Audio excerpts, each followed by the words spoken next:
Actually, that one right there that you're seeing, my husband, such a sweet man, insisted he would never marry me. It's going again. He loved me. I was his forever, but not going to happen. He doesn't want to get married. Well, I go to a walk. It's the Breathe Deep, Longevity's Breathe Deep Lung Cancer Walk. And he decided that he was going to, at that time, when I crossed the finish line, propose. How sweet is that? He was a little sad. He thought, I didn't want to do it in such a big fashion. He goes, I just wanted to pull you off to the side. I didn't want to take away from your walk because I'm on the committee of that walk. It's a big deal to me. And I said, are you kidding? I said, you just made it perfect. You just proved to everybody that there's life and love after lung cancer. I mean, how awesome is that? And Mom was there too in the other green shirt next to me. So thank God. She did live to see the wedding. She died 7 weeks after, but she was really happy to be there. And I think there might be some pictures of her in there, but I don't know. I was trying to grab a bunch of other pictures. But other than that, I mean, we've got a lot of cancers out there that, I of course, being a lung cancer survivor and knowing the stigma of lung cancer, everybody thinks it's a smoker's disease, the old man smoker disease, right? Why wouldn't it be? I mean, I know when I was in grade school, I'm a little older than you guys, but when I was in grade school, there was a picture in every classroom of this homeless-looking guy, kind of dirty, with a cigarette, nicotine-stained fingers and teeth, right? And it said, lung cancer is caused by smoking.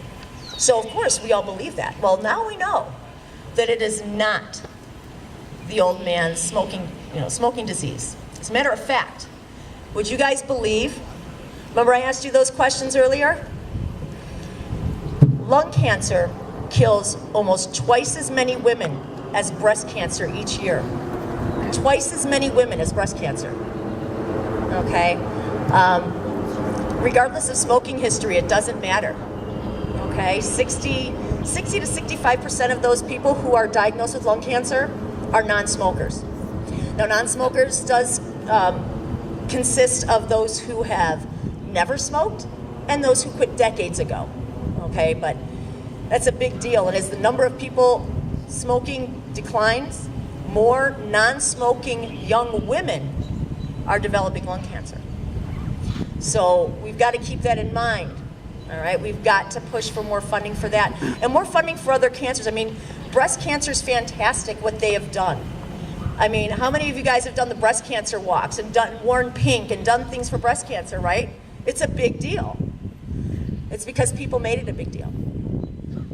When you think of the face, excuse me, the face of lung cancer, it's that old man. When you think of the face of breast cancer, well, it's now the faces of our mothers, our sisters, our daughters, our wives, our best friends, our neighbors, right?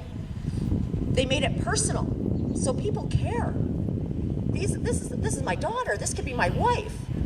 Well, lung cancer can be your daughter or your wife or your son, your non-smoking family members, okay? You've got to keep that in mind. And, think of all of the colon cancer, the pancreatic cancers. Pancreatic cancer is a deadly cancer as well. We've got to speak up for these cancers. I want you guys to think about, we all know somebody here who's had cancer. Think about what you can do to help promote more funding for research for other cancers as well. Breast cancer, it's fabulous. They've made that 5-year survival rate up to 90%. Okay? It might even be a little higher.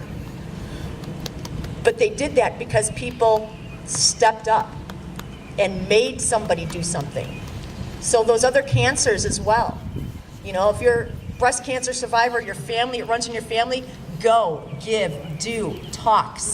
Talk to anybody who will listen.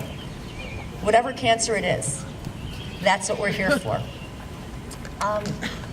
Now, how much time do I have? Well, If you guys want to, well, some of the pictures I did want to show you. Some of the silver linings. Right here, that picture was taken on Soldier Field by a former Bear, Chris Draft. Chris Draft, amazing guy. He lost his wife to lung cancer a month after they got married. And he's got the Chris Draft Family Foundation, and he's also changing the face of lung cancer. So he takes people, lung cancer survivors, out to different football games, hockey games, baseball. You know, I was at the Bulls game, I was at the Hawks game, and this happened to be the alumni game. So I was on the field, I was in the locker room. That was a great thing that, you know, yeah, I had to have lung cancer, but hey, it was cool. I don't know if you guys want to flip, if there's anything good in there. That I was speaking just a couple of weeks ago at that Breathe Deep North Shore event that I was telling you about. That's one of the larger lung cancer events. We did a balloon launch. So I know you guys do something special, but we do a balloon launch with little messages to our loved ones who have passed. And I was watching my balloon go up with Mommy's name, so. I don't even know what that is, but it's probably a cool saying.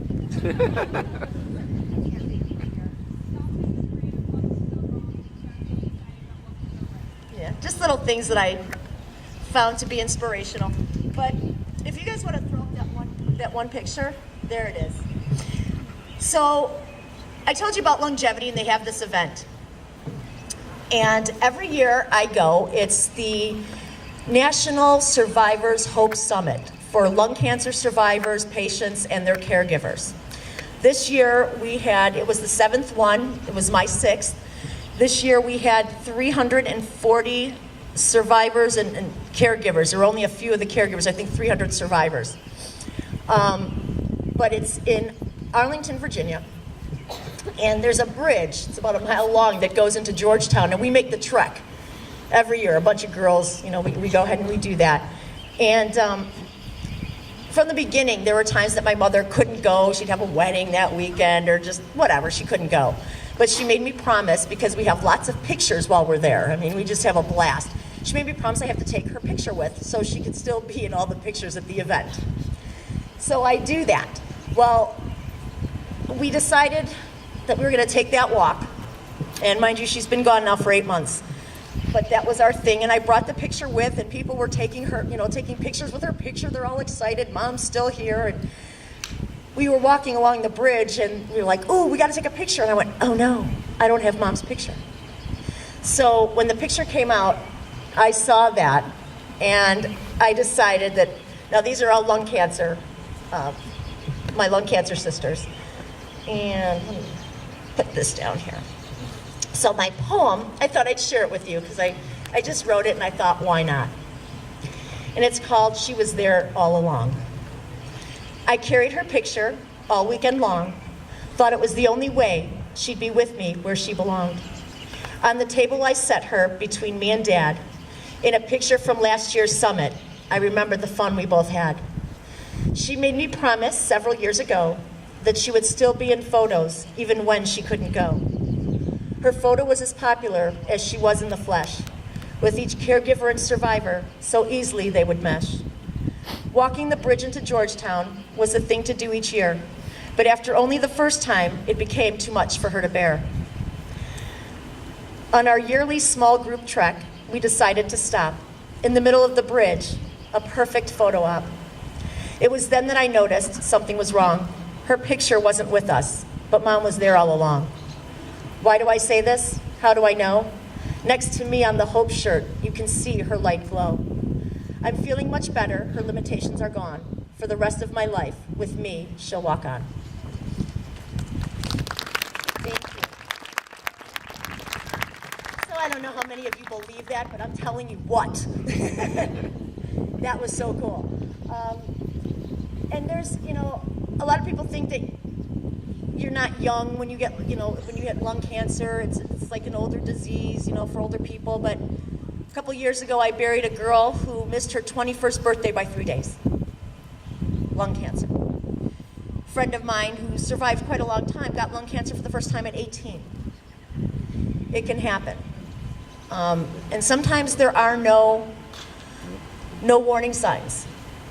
Sometimes you may cough. Sometimes you're just a little short of breath. Sometimes you may notice a little pain in your shoulder. You don't know what it is. Well, maybe I was throwing the ball too much, or I was, working out, or whatnot.